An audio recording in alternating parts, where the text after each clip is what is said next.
Friends, ಎಲ್ಲರೂ ಹೇಗಿದ್ದೀರಾ? Welcome to Risha channel. So ಇವತ್ತು ನೆಲಮಂಗಲಕ್ಕೆ ಬಂದಿದ್ದೀವಿ. ಸೊ ಈಗ ಪಿಜ್ಜಾ ರೆಸ್ಟೋರೆಂಟಲ್ಲಿ ಇದ್ದೀವಿ. ಅಕ್ಕನ ಕಣ್ಣು ತೋರಿಸ್ಬಿಟ್ಟು ಈಗ ಪಿಜ್ಜಾ ಮತ್ತು ಬರ್ಗರ್ ಆರ್ಡ್ರ್ ಮಾಡಿದ್ದೀವಿ. ಇಲ್ಲಿ ನೋಡಿ, ಫ್ಯಾಮಿಲಿ, ಅಮ್ಮ, ಇಕ್ಷಾ, ಅಪ್ಪ ಎಲ್ಲ ಇಲ್ಲೇ ಕೂತಿದ್ದೀವಿ. ಸೊ ಮತ್ತೆ ಈ ಬ್ಲಾಗನ್ನು ಕಂಟಿನ್ಯೂ ಮಾಡ್ತೀನಿ. ಪಿಜ್ಜಾ ಬೈ ಫ್ರೆಂಡ್ಸ್, ಇವಾಗ ಬರ್ಗರ್ ಬಂದಿದೆ, ಅದನ್ನ ಈಗ ತಿಂತಾ ಇದ್ದೀನಿ. ತುಂಬ ಟೇಸ್ಟಿಯಾಗಿದೆ.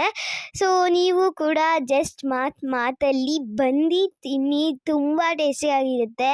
ಸೊ ಇನ್ನು ಪಿಜ್ಜಾ ಬಂದಿಲ್ಲ, ನೋಡೋಣ ಬರುತ್ತಾ ಅದು ಹೇಗಿರುತ್ತೆ ಅಂತ ಒಂದ್ಸಲಿ ಟೆಸ್ಟ್ ಮಾಡೋಣ. ಸೊ ಪಿಜ್ಜಾ ಬಂದಮೇಲೆ ಮತ್ತೆ ಕಂಟಿನ್ಯೂ ಮಾಡ್ತೀನಿ.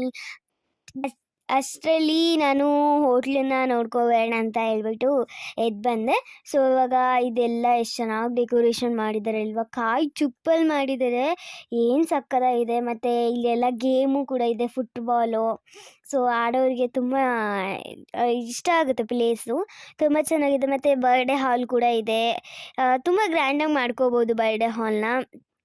ಕೇಕು ಪಿಜ್ಜಾ ಎಲ್ಲ ಇಲ್ಲೇ ಕೊಡ್ತಾರೆ ಅನಿಸುತ್ತೆ. ಇನ್ನು ಹೇಗೋ ಇನ್ನೇನು ಬಂತಲ್ವ ಬರ್ಗರು, ಅದನ್ನಾದರೂ ತಿನ್ನಂತ ಹೇಳ್ಬಿಟ್ಟು ಹೋಟ್ಲೆಲ್ಲ ನೋಡ್ಕೊಂಡು ಆದಮೇಲೆ ಬಂದ್ವಿ ಮತ್ತೆ ತಿನ್ನೋದಕ್ಕೆ.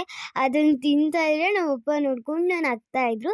ಸೊ ಆಮೇಲೆ ನಾನು ಏನಪ್ಪ ಇನ್ನು ಪಿಜ್ಜಾನೇ ಬರಲಿಲ್ಲ ಅಂತ ನೋಡ್ತಾ ಇದ್ದರೆ ಆಮೇಲೆ ಬಂತು. ಆಮೇಲೆ ನಾನು ತಿನ್ನೋಕ್ಕೆ ಅಂತ ಎತ್ಕೊತೀನಿ, ಅದು ಪಟ್ ಅಂತ ಬೀಸಾಕ್ಬಿಟ್ಟೆ, ಯಾಕೆಂದರೆ ತುಂಬ ಬಿಸಿ ಇತ್ತು. ಆಮೇಲೆ ಆದಮೇಲೆ ತಣ್ಣಗಾದ್ಮೇಲೆ ತಿಂದೆ. ತುಂಬ ಫ್ರೆಶ್ಶಾಗಿ ಮಾಡಿದರು, ತುಂಬ ಸಖತ್ತಾಗಿತ್ತು. So thank you for watching this video.